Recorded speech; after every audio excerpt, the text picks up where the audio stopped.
abantu bariyanduje. Ndagira ngo utangarize ko igihe cyose utarinda ubuhamya, gukorera Imana birakunanira. Ikintu gishoboza abantu gukorera Imana ni ukurinda ubuhamya. Dufite abantu batanyweye inzoga ari bato bari kuzinywa bashaje. Dufite abantu batasambanye bari gusambana bamaze kubona amafaranga. Dufite abantu batambaye nabi batari babona amafaranga ariko babonye amafaranga. Ibintu byarahindutse. Rinda ubuhamya. Niba hari urugamba ruhari, niba hari ikibazo dufite, ni abakristo benshi bafite amatwi atumva Imana. Ntushobora kumva Imana. Rero dufite abantu bapfa kuza mu murimo w'Imana akaza kuririmba atarize kuririmba, akajya ku ntanga atazi aho bakanda, akajya ku gatuti atazi aho basoma. Niba hari urugamba ruhari, nari mvuze ngo kwizera ni udushami tune. Umuntu wese ushaka gukorera Imana agomba kuba yujuje ibi bintu uko ari bine. Dufite abantu bahagurutse basiga abagore, dufite abahagurutse basiga abagabo, dufite abahagurutse basiga abana, dufite abahagurutse basiga amafaranga. Uhagurutse gukorera Imana utegetswe. Ikiriho mu cyumve, mu gikomeze, mu cyandike, mu kigeho, mu gitekerezeho. Dusome igitabo cyo Kuva ibice 10 umurongo wa 25 tugere kuri 26. Kuva ibice 10 umurongo wa 25 tugere kuri 26. Bibiliya iravuze ngo Mose aramubwira ati, ukwiriye no kuduha ibyo dutamba n'ibyo twosa, kugira ngo dutambire Uwiteka Imana yacu ibitambo. N'amatungo yacu tuzayajyana, ntihazasigara n'urwara, kuko ariyo tuzaba dukwiriye kwendaho kuyikoreshereza Uwiteka Imana yacu. Kandi ntituzi ibyo tuzakoreshereza Uwiteka tutaragerayo. Imana ishimwe. Ubutumwa bwiza bwa Yesu Kristo bwanditswe na Yohana ibice 12 umurongo wa 26. Yohana ubutumwa bwiza ibice 12 umurongo wa 26. Umuntu nankorera ankurikire, kuko aho ndi n'umugaragu wanjye ari hazaba. Umuntu nankorera, Data azamuha icyubahiro. Dusoreze mu rwandiko rwa mbere Pawulo yandikiye Abikorinto ibice 15 umurongo wa 58. Rwandiko rwa mbere Pawulo yandikiye itorero ry'Ikorinto ibice 15 umurongo wa 58. Dusome. Nuko bene data bakundwa, mukomere mutanyeganyega, murushaho iteka gukora imirimo y'umwami, kuko muzi yuko umuhati wanyu atari ubusa ku mwami. Amen. Haleluya. Nitwa Singirankabo Boniface, ndi umugabo, ndi umuvugabutumwa bwiza, nkora umurimo w'Imana mu itorero rya ADEPR i Nyarugenge. Ntekereza ko mw'iri torero navuga ngo ndi umusangwa, nubwo duherukana mu mwaka washize, ariko uhereye ku mushumba mukuru bishop w'iri torero ndetse na madamu wiwe, inshuti zanjye cyane, turavugana kenshi. Rero ndagira ngo mfate uyu mwanya mbashimire ko batekereje ko mw'iyi gahunda y'amasengesho ndetse muri uyu mwaka nazaza kubana namwe tukaganira ijambo ry'Imana. Nkuko bibabwiye twaravuganye ubushize, ansaba ko uyu munsi nabana namwe, ariko abisaba hari indi gahunda, ambwira ko byose twabifatikanya bigakunda. Ubwo rero ndizera ko Imana iraza kudufasha bikagenda neza. Ntekereza ko rero nkuko mubizi, uyu mwaka mufite teme cyangwa mufite insanganyamatsiko, kubaho mu buzima bwiyeguriye gukorera Imana kubwo kwizera. Kubaho mu buzima bwiyeguriye gukorera Imana kubwo kwizera. Nk'uko ukwezi rero cyangwa iyi minsi mukaba muri ku ijambo ryitwa kwizera gufite imirimo. Ntekereza ko harimo amagambo abiri, harimo ijambo ryitwa kwizera, hakabamo n'ijambo ryitwa gukorera Imana cyangwa imirimo. Ni amagambo abiri yombi akomeye, afite imbaraga, ariko tuvugana nk'uko yabivuze. Nari maze iminsi nanjye ndimo nigisha iwacu muri ADEPR, ndi kwigisha ku ijambo ryitwa gukorera Imana ugwije imbaraga. niyo magambo rero turi buze kugenda tugarukamo. Turavuga hejuru yo gukorera Imana ugwije imbaraga, kwizera ufite imirimo ariko iyi mirimo ukayikora ugwije imbaraga. Nshaka kubaza kuvuga ko iri jambo ryitwa kwizera ni ijambo dukunda kumva kandi dukunda gukoresha cyane. Umwanditsi w'Abaheburayo mu bice 11 yagerageje gusobanura kwizera, yavuze ko ari ukumenya udashidikanya. Nubwo abantu gufata ibintu bitagaragara bitariho ukabyizera nk'ibihari. Iri jambo ryitwa kwizera ndisesengura narikuyemo udushami 4. Niyo navuga utwo twonyine ukagenda ukadusesengura dushobora kuzagufasha. Kwizera rimwe ni ururimi tuvuganiramo n'Imana. Ako kantu ushobora kukandika ukakoraho ubushakashatsi. Kwizera ni ururimi tuvuganiramo n'Imana. Biragoye ko wavugana n'Imana utazi ururimi ivugamo. Ururimi ivugamo rero ni ukwizera. Niba ukeneye kuvugana n'Imana urasabwa kumenya ko ururimi yumva ni ururimi rwitwa kugira gute? Kwizera. Ikiro mu cyumve, mu gikomeze, mu cyandike, mu kigeho, mu gitekerezeho. Kwizera ni ururimi ab'Imana bakoresha bavugana nayo. Kabiri, kwizera ni amatwi yumva imvugo y'Imana. Kwizera ni amatwi yumva imvugo y'Imana. Tutuntu mutwumve mutwandike, turateguye tumeze neza. Kabiri, kwizera ni amatwi yumva imvugo y'Imana. Niba hari urugamba ruhari, niba hari ikibazo dufite, ni abakristo benshi bafite amatwi atumva Imana. Ntushobora kumva Imana udafite amatwi yizera iby'Imana ivuga. Aya matwi Abrahamu yari ayafite. Niyo yumvishije Imana imuhamagara 12 mu itangiriro. Yaramuhamagaye iramubwira ngo Abrahamu, va mu gihugu cya so ujye mu gihugu nzakwereka. Aya matwi umuntu yafite, iyo Imana ivuze arumva. Ariko iyo utayafite, ibivugirwa hano biragoye kugira ngo ubishyikire. Narivuze ngo kwizera ni amatwi yumva imvugo y'iki? y'Imana.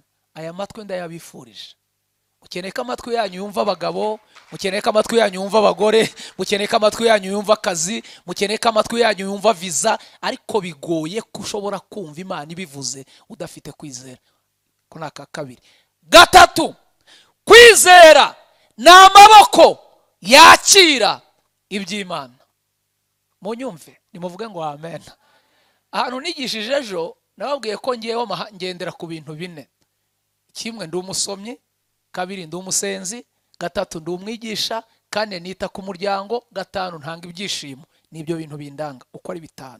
Nuvuga ngo bambwiye ngo ndigisha, ikintu cya mbere nkora ndasoma. Niyo navuga utuntu 2 gusa, ni utuntu mba nasomye, nateguye, nadusengeye, ku buryo mba nzi ko nibura abantu hari icyo bari buze gukuramo. Nari mvuze ngo kwizera gatatu ni iki? Ni amaboko asingira yakira iby'Imana itanga cyangwa iby'Imana ivuga. Biragoye kudafite kwizera amaboko yawe ashobora kwakira ibivuye ku Mana. Ndabayifuriza amaboko yakira ibiva ku Mana. Kane, kwizera ni amaguru ajya gukorera Imana.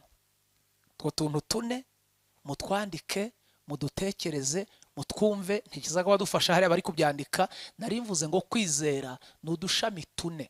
Umuntu wese ushaka gukorera Imana agomba kuba yujuje ibi bintu ko ari 4 bikubiye mu iki kintu cyitwa kwizera. Iyo utari wabigira, iyo utari wabyumva, iyo utari wabitunga, biragoye ko ukorera Imana. Nari mvuze ngo rimwe, kwizera ni ururimi tuvuganiramo n'Imana. Ndavuga ngo kabiri, ni amatwi yumva imvugo y'Imana. Ndavuga ngo gatatu, ni amaboko yakira asingira iby'Imana ivuga. Kane, nari mvuze ngo ni amaguru atuganisha gukorera Imana. iri somo bivuze ngo mwishyure minerivare ngira ngo mwacumba ifi igashira. Utu tuntu uko ari tune buriya niba hari ikintu gihari gikomeye ni umuntu uzi kwizera ariko atazi amashami yo kwizera icyo ari cyo. Utu tuntu mudutahane mutubwire abantu. Umuntu wakubaza ngo kwizera ni iki, ujye umubwira ngo ni amatwi yumva imvugo y'Imana. Kwizera ni iki? Ni amaboko yakira ibyo Imana ivuga. Kwizera ni iki? Ni amaguru atuganisha gukorera Imana. Ndabifuriza kugera ku rwego mwizera umuntu akava i Nyamirambo akaza gusenga ku Murindi. Ayo nama kuriya ni ukwizera gukomeye. Kira ngo nibarangiza nta gafuka k'umuceri baramuhereza, ariko yizeye ko aya maguru amuzanye ahangaha aje gusenga hari icyo Imana iri buze gukora. Nimuvuge ngo amen, nimunyikirize ngo amen. Iyo tuvuze gukorera Imana mwumva iki? Umwanditsi yanditse aravuga ngo umuntu nankorera Data azamuha icyubahiro. Yohana yandika mu bice 9 umurongo wa 4 yaravuze ngo nkwiye gukora imirimo y'uwantumye hakiri ku manywa utarira. Aravuga ngo dore bugiye kwira ni igihe umuntu atakibasha gukora. Ndabashishikariza gukunda umurimo w'Imana, ndabashishikariza gukunda inzu y'Imana. Ijambo ry'Imana baduhaye turavuga ari mu gitabo cyo Kuva ibice 10. N'Abisirayeli bamaze imyaka 430 bakora imirimo y'uburetwa, ariko bari bafite isezerano kandi bafite kwizera ko byanga bikunda nyuma y'ubwo buretwa bazakorera Imana. Kandi aya masezerano bari bafite amaboko asingira ibyo Imana yavuze, bari bafite amatwi yumvisha ibyo Imana yavuze. Ntago nza gutinda muri aya magambo. Bibiri tubwira umugabo witwa Mose na ni uyu nguyu wanegosiye na Farawo amubwira ngo ko tugiye kugenda ibyo tuzajyana tugiye gukorera Imana ni ibiki. Ubu niba hari urugamba ruhari ni abantu bahagurutse gukorera Imana ariko badafite ibikoresho bagomba gukoreshereza Imana. Ubundi uhagurutse ijwi ryakubwiye ko ugiye gukorera Imana ryakubwiye ko uzayikoreshereza iki? Ni ibihe bikoresho ufite? Uzaririmba, uzacuranga, uzasenga, uzabwiriza, uzatanga amafaranga, uzafasha abakene ko Imana yabahamagaye, ubundi muvaho mwari muri muza kuyikorera. Ibikoresho mwazanye ni ibihe? Aramubwira ngo ni ibiki muzajyana. Niba mwasomye amagambo Mose yabwiye Farawo, yaramubwiye ngo ni n'urwara rw'inka yacu rwakukiye ahangaha ntacyo tuzagusigira, byose tuzabijyana. Dufite abantu bahagurutse basiga abagore, dufite abahagurutse basiga abagabo, dufite abahagurutse basiga abana, dufite abahagurutse basiga amafaranga. Uhagurutse gukorera Imana utegetswe guhagurukana n'ibyawe byose. Aya niyo magambo Yosuwa yavuze bageze kuri Yorodani. Yaravuze ngo mbere yuko tuyambuka nimubanze muhitemo Imana muzakorera. Arababwira ngo ariko reka mbabanzirize. Aravuga ngo njyewe n'inzu yanjye tuzakorera Uwiteka. Usabwa kugera ku rwego ukorera Imana n'ibyo utunze byose. Hari indirimbo mu gitabo cyo gushimisha ijya ivuga ngo ibyo ntunze ngo nanjye ubwanjye ngo ni iby'uwo mucunguzi. Ubu haramutse haje ikizami ibyo utunze nawe ubwawe mukorera Imana uko bikwiye. Ariko Mose arangije abwira Farawo ngo ibyacu byose uzabiduha kuko aho tugiye gukorera Imana ntituzi bizakenerwa kugira ngo tuyikorere. Niyo mpamvu rero mugomba guhagurukana byose.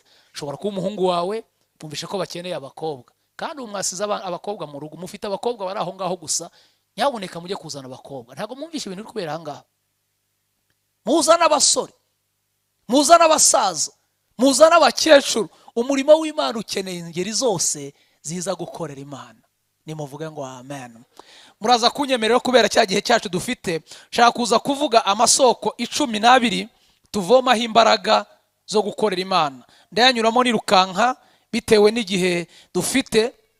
Kugira ngo umuntu akorere Imana hari amasoko tuvomaho imbaraga zo gukorera Imana. Mu buzima busanzwe ino mu isi yo dutuye ntushobora guhabwa akazi utagaragaje ko ibyo ugiye gukora wabyize ubizi. niba hari urugamba rero dufite, uku kwizera gufite imirimo, ni uko dufite abantu bashaka gukorera Imana ariko mu by'ukuri batarigeze bavoma ku isoko ibatera gukorera Imana. Ni amagambo yumvikana. Shaka kubabwira amasoko ane tugomba kuvomaho imbaraga zo gukorera Imana. Uku kwizera kugira ngo tukugire, nuko hari amasoko tuba twaravomyeho imbaraga zidutera gukorera Imana. Isoko ya mbere tuvomaho imbaraga zidutera gukorera Imana ni isoko yitwa ubumenyi. Iki? Ubumenyi mu rundi rurimi ni iki? Ubwenge, ubumenyi, ubwenge. Kadukoresha ibyo ngibyo. Ubumenyi, ubwenge. Niba hari urugamba ruhari, nurwo abantu bashaka gukorera Imana nta bumenyi bafite ku byayo, nta n'ubwenge bafite, reka mbyite ntyo. Ndagira ngo mbatangarize ko Dawidi Imana imuhamagara, Zaburi ya 32 umurongo w'8, yaramubwiye ngo icyambere nzakwigisha, nkugire inama, nkwereke inzira unyura. Niba wiyemeje gukorera Imana, emera uyibwire ngo Mana nshaka gukorera ariko nyigisha. Mugomba kuba bigishwa b'Imana. Ntushobora kwizera Imana ngo uyikorere kandi itarakwigishije. Rero dufite abantu bapfa kuza mu murimo w'Imana akaza kuririmba atarize kuririmba, akajya ku ntanga atazi aho bakanda, akajya ku gatuti atazi aho basoma. Niba hari urugamba ruhari, biragoye ko wakorera Imana utarize ibyayo, kandi ifite imbaraga zo, iyo wemeye ukayoboka irakwigisha. Nimuvuge ngo amen. Ino mu isi murabona ukuntu turi kurwana tujya kwiga abantu bakuze, ni ukugira ngo ino tuhabe neza. None iyo tujya muzi ko hazajyayo abantu b'injiji, ntabwo bishoboka. Aho tujya umugabo uduhamagara, iyo umwemerera kwigisha kugira ngo uzabane nawe. Ino rero basizeho systeme yo korohereza abantu kugira ngo bige. Systeme y'uburezi yasizeho uburyo bune bwo kwiga. Yasizeho uburyo bwo kwiga ku manywa, ishyiraho uburyo bwo kwiga nijoro, ishyiraho uburyo bwo kwiga babayo, ishyiraho n'uburyo bwo kwiga bataha. Imana rero nayo yasizeho ibyo bigo kugira ngo hatagira ubangamirwa. Niyo mpamvu mwumva hari abahiriwe, hari abaje nimugoroba, hari abaraza muri nibature. Buri wese arasabwa kwiga mu kigo ashoboye kugira ngo atazabangamira abandi. Murabyumvise ko mutabyumva?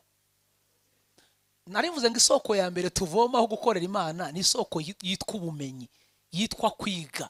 Mugomba kwemera kwiga, mukemera kuba mu bintu by'Imana mubyumva neza. Abantu bari hano bize amashuri ya siyanse, murabizi ko abantu bize babayo n'abantu bize bataha ubuzima bwabo ntabwo ari bumwe, buratandukanye. Abize babayo bose muri interina babujijwe gusurwa buri munsi, basurwa rimwe mu gihembwe nabwo iminota mike yibaza. Rero hari ubwo Imana igushyira mu ishuri ryo kwiga ubayo, ugakenera ko twirirwa tugusura, ntiwemerewe gusurwa. Ugakenera ko twirirwa tugutelefona, ntiwemerewe gutelefona. Ikigo Imana yagusizemo, icara ubanze wige, uzagraduatinga, nurangiza uzaza uyikorere, ujye utubwira nk'abantu bavuye muri interina kumva ibyo uvuga. Ese muranyumvise? Mwibi bigo byino ibitandukanye ni forume z'abanyeshuri. Iyo ushatse gutandukanya umwana wiga Setandre n'uwiga Inyamirambo, ureba iniforume bambaye, ukavuga ngo uyu nguyu yiga Inyamirambo, uyu nguyu yiga Kagugu. Kubera iki? Kubera iniforume bambaye. Imana rero kuntu ari umuhanga mu bigo byayo, yadushyiriyeho iniforume zisa ku buryo nta wamenya niba wiga nijoro cyangwa wiga ku manywa. Ubu nta wamenya abakodesha muri mwe mwese, umuntu abarebye yagira ngo mwaparitse hano hanze, ariko hari abaje n'amagare, abaje na moto, abaje n'imodoka. Turashimira Imana ko mu bigo byayo itwambika imyambaro ituma buri wese atakunyuzamo ijisho. Imana ni umuhanga. Ubumenyi bw'uyu mugabo utwigisha mu bwemere. Isoko ya mbere tuvomaho gukorera Imana ni iki? Ni ubumenyi, ni ubwenge. Mwemere kwiga, mwemere guhugurwa kugira mubashe gukorera Imana. Abantu baraje babyidumburamo gusa, ni mu mwuka gusa, bazi ko bikorwa mu mwuka, ariko ibi bintu birigwa. Guhagarara hano barabyiga, kuvugira imbere y'abantu barabyiga, kuririmbira imbere y'abantu barabyiga. Ni ubumenyi. Iyo soko muyivomeho. isoko ya kabiri ni isoko yitwa amafaranga. Ahaho rero biragoye kuvuga amafaranga ko gatoti, ariko niba hari ikintu gihari kigoye ni ukuba mw'iri toro udafite amafaranga, ni ukuba mw'iki gihugu udafite amafaranga, ni ukuririmba udafite amafaranga. Umva uko Itangiriro 13 umurongo wa 2 havuze. Haravuze ngo Aburahamu yari afite ubutunzi bwinshi bw'amatungo n'ifeza n'izahabu. Umve, Aburahamu yari afite amatungo menshi, yari afite ifeza n'izahabu nyinshi. Narivuze ngo isoko ya kabiri idufasha gukorera Imana ni isoko yitwa iki? Ko muyavuga gake? Amaki? Muratinya kuyavuga. Niba hari urugamba ruhari rukomeye, niba hari ikintu gihari kigoye, nukukenera mu murimo w'Imana. Nimujya munasenga, mujye mubwira Imana ngo Mana dukeneye iki? Amafaranga. Mugomba kuyavuga. Iyo ni isoko ya kabiri. Aburahamu mu bantu bakoreye Imana yari arimo, ariko uyu mugabo yari umukire, yari afite amafaranga, yari afite ifeza, yari afite amatungo. Abo twabanye nimugoroba navuze ngo hari igihe umuntu abwira ngo akorera Imana ngo ni umukire, ariko washaka ubukire bw'ukabubura. Kuko Aburahamu yabonaga abashyitsi 3, akabaga ikimasa 3, ariko warabona abashyitsi 2 ukagura n'isu y'inyama kandi ukazibara, ukajya uvuga uti buri wese ararya ry'imwe ukazibarira mu isahani. Ubukire bwawe buraciriritse, buracyafite ikibazo. Nabwiye abantu nimugoroba ngo Abanyafurika bo turanagowe kugeza ku rwego umuntu asenga Imana ikamubwira ngo mu bukwe bwawe nzigaragaza. Mu bukwe yarangiza ku nyama kahagararika umuntu. Ubukwe bwavuzwe n'Imana, bahagarika inyama ku muntu. Murumva tutagifite ikibazo. Tugomba kugera ku rwego tuvoma ku isoko yitwa amafaranga. Ikintu cyose ukoze bikagaragaza ko hari isoko cyakomotseho. Nimuvuge ngo amen. Iyo ni isoko ya kangahe? Ubwo ndabwira abakorera Imana, mubwira Imana ngo Mana duhereza amafaranga turayakeneye. Isoko ya gatatu ni isoko yitwa inshuti nziza.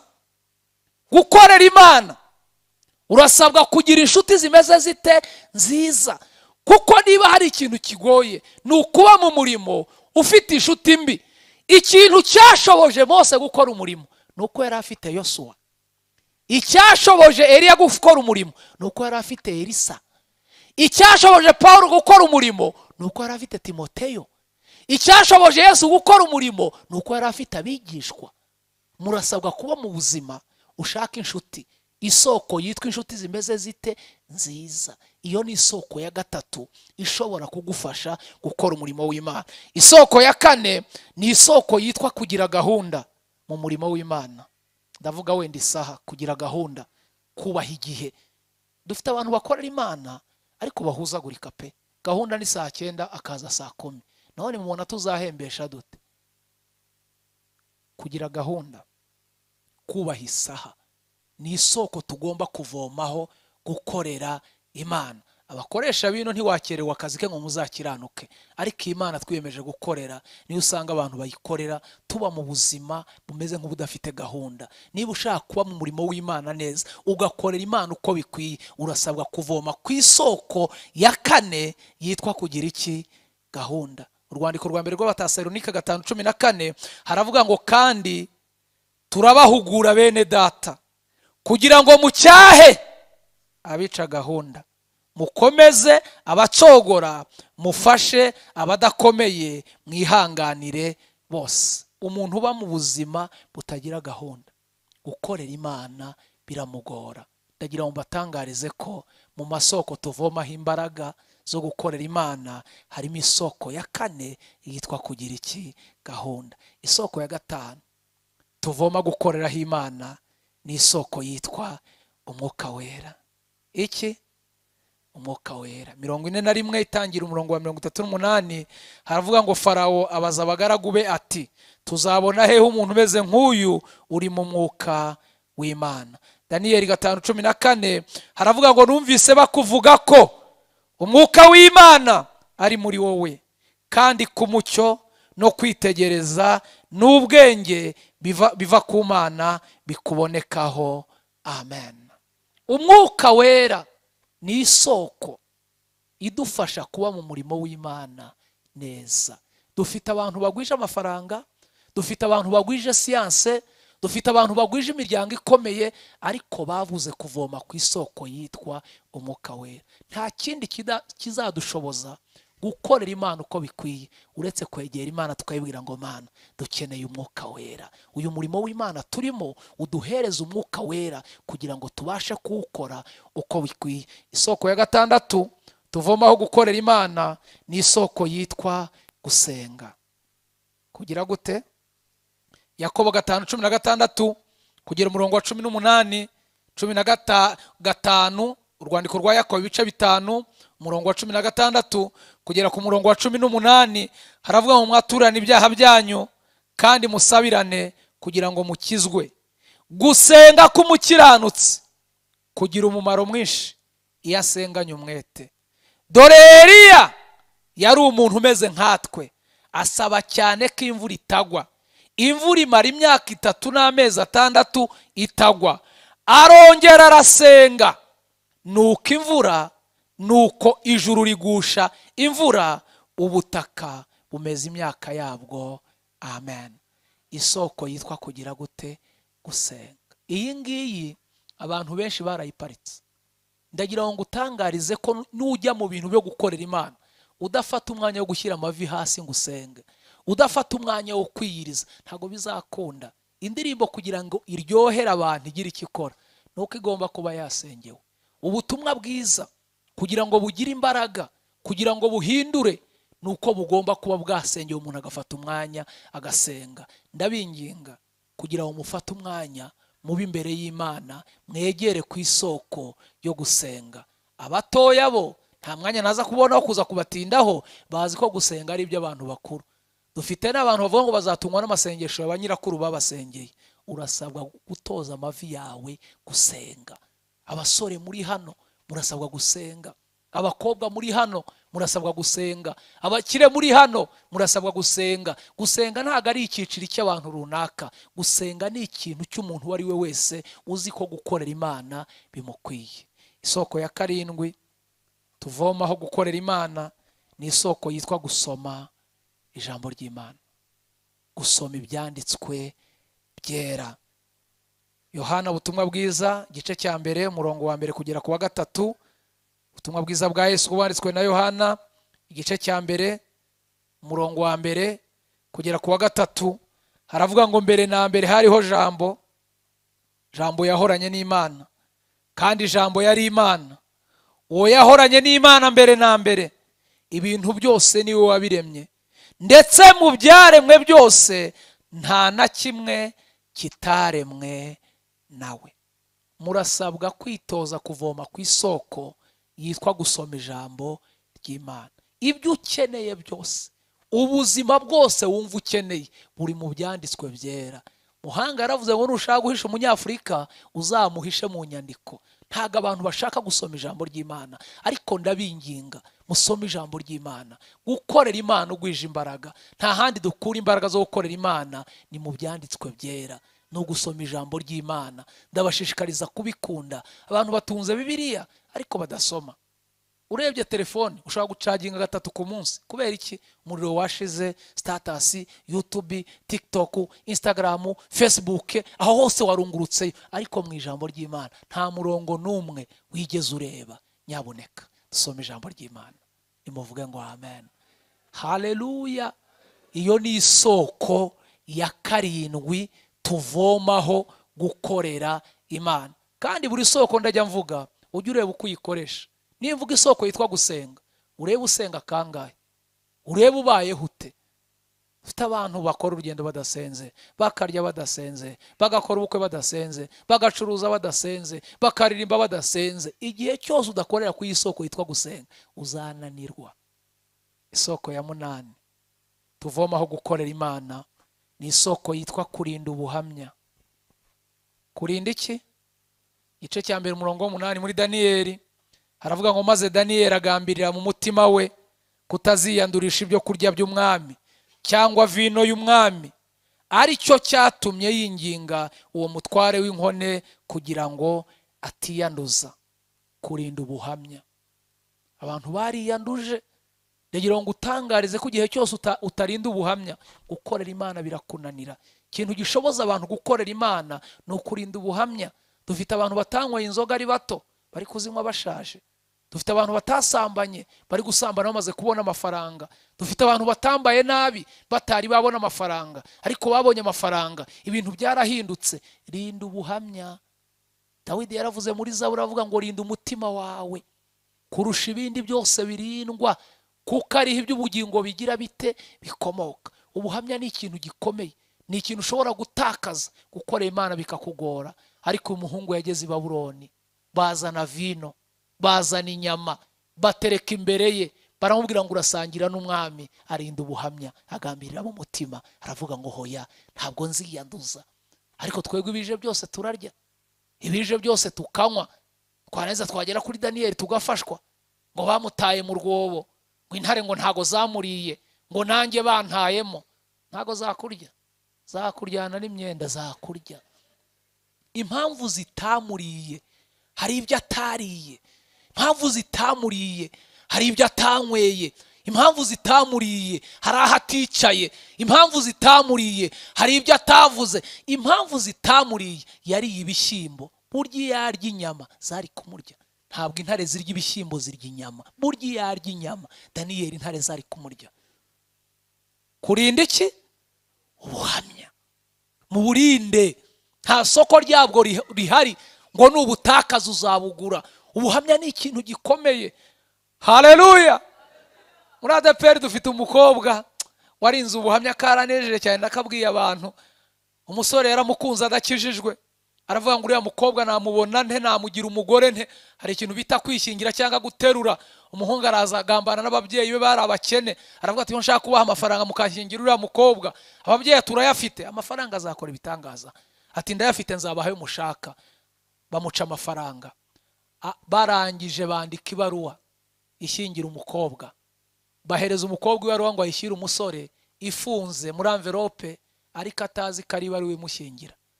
Ageze ku musore, umusore amuha karibu mu nzu, umusore ahita akinga. Akinze umusore abwira umukobwa ati soma ibaruwa uzanye. Umukobwa asomye asanga ibaruwa iravuga ngo ababyeyi twaremeye twaragutanze, umukwe wacu ni uwo nguwo. Umusore ahita ahaguruka abwira umukobwa ati rero umugore wanjye guhera none. Umukobwa arahaguruka abwira umusore ati umve nkubwire, hari ibintu bidashoboka, ntago umucyo ujya ubana n'umwijima. Kurinda ubuhamya. Aramubwira ngo ntago nabana nawe. Umusore ati kubera iki? Umukobwa ahita abwira umusore ngo ndimo abantu batatu. Ati urimo batatu bahe? Ati ndimo Imana Data, ndimo Imana Umwana, ndimo n'Umwuka Wera. Ntago byashobora ko mbana nawe. Umusore ati byararangiye. Umukobwa arangije abwira umusore ati none se nimero ya mama urayifite?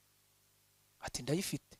Ati hamagara mama umubaze sentire 3 ziba mu rugo ari iziki, mikandari 3 sentire 3 umubaze ari iziki. Ahubwo ati ngewe nize karate, mfite sentire 3, nudakingura ndagukosoza ibindi bintu. Kurinda ubuhamya. Umusore abwira umukobwa ati ariko iryo terabwoba ngubunzanaho n'irigiki, ko umukobwa yari yambaye ijipo imbere harimo kora, ahita yambura ya jipo ayiterera ku meza, arikaraga ahagarara ku meza abwira umusore ati urakingura cyangwa nta gukingura. Umusore ati ariko kunkanga iburi kuzana n'ibiki. Umukobwa arongera arikaraga akora kiribita, ahita afatisha umusore amaguru mu ijosi. Umusore agiye gukingura mutwaye mu ijosi, ahubwira ati genda nahuye na benshi, wowe uratangaje. Kurinda ubuhamya. Ariko ngo naramusuye ngo mbona ngo agiye gupfa ngo nyine ngo ndabyemera. Hoya, vuga kuri umukristo. Muri 108 yaravuze ngo ngende umukristo nzahora ndiwe mu bintu byose. Kurinda iki? Ubuhamya. Hari amasoko tuvomaho gukorera Imana, harimo isoko ya 7 yitwa kurinda iki? Ubuhamya. Iyo wicaye mu bagore uvuga iki? Iyo uri muri blood shower uvuga iki? Iyo uri muri baby shower uvuga iki? Iyo uri muri anniversary uvuga iki? Kandi wageraho no ukabona witonze, bavuga ngo dutere haleluya, kamera nk'umuntu utazi kuvuga, ariko iyo uri hanze. Kurinda iki yemwe? Ubuhamya. Soko ya 8. Ya 9 tuvomaho gukorera Imana ni isoko yitwa kubabarira. imbabazi. Matayo 5:7 haravuga ngo hahirwa abanyembabazi kuko aribo bazagira bate, bazazigirirwa. Gukorera Imana utaravomye ku isoko yitwa imbabazi bijya bigorana, kuko uyu murimo w'Imana duhura na byinshi bidusaba kubabarira. Rero iyo utavomye ku isoko biragora ko wabwira abantu imbabazi kandi utazitunze. Ndabifuriza kuvoma ku isoko yitwa kugira gute, kubabarira. Dufite abantu basengana banze kubabarira. Biragoye ko wakorera Imana iyi soko yitwa kubabarira utarayivomyeho, utarayisogongeye. Isoko ya 10 tuvomaho gukorera Imana ni isoko yitwa kwihangana no kubana n'abandi amahoro. Ukorera Imana bisaba kwihangana no kubana n'abandi amahoro. Yakobo gice cya mbere murongo wa 12 haravuga ngo hahirwa umuntu wihanganira ibimugerageza, kuko namara kwemerwa azambikwa ikamba ry'ubugingo iry'Imana yasezeranije abayikunda. Abaheburayo 12:14 haravuga ngo mugire umwete wo kubana n'abantu bose amahoro n'uwo kwezwa, kuko utejejwe atazabona umwami Imana. Gukorera Imana turasabwa kuvoma ku isoko ya 10 yitwa kwihangana. Kuririmba no kwihangana, kubwiriza no kwihangana, gushumba itorero no kwihangana, kudiyakona no kwihangana. Ndagira ngo nkubwire ko utakoreye ku isoko yitwa kwihangana biragora ko umurimo w'Imana wawukora. 11 isoko ya 11 tuvomaho gukorera Imana yimeze nk'igoranye mu kuntu ni isoko yitwa guterana n'abandi, guterana kwera, amateraniro. Ubu haje social media, haje ikoranabuhanga, ubu dufite abantu batakigera mu rusengero, akaryama amasaha y'amateraniro, akaba yambaye ubusatiri mu nyoherereze link ndabikurikira ndyamye. Yaboneka ni mugira inyota.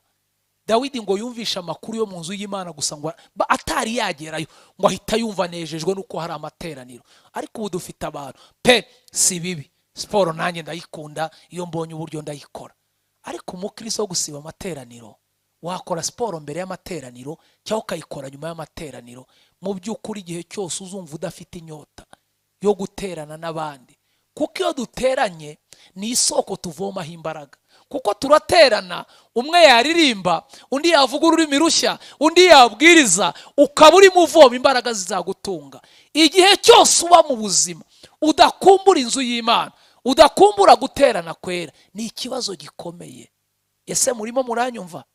Guterana kwera. Imigani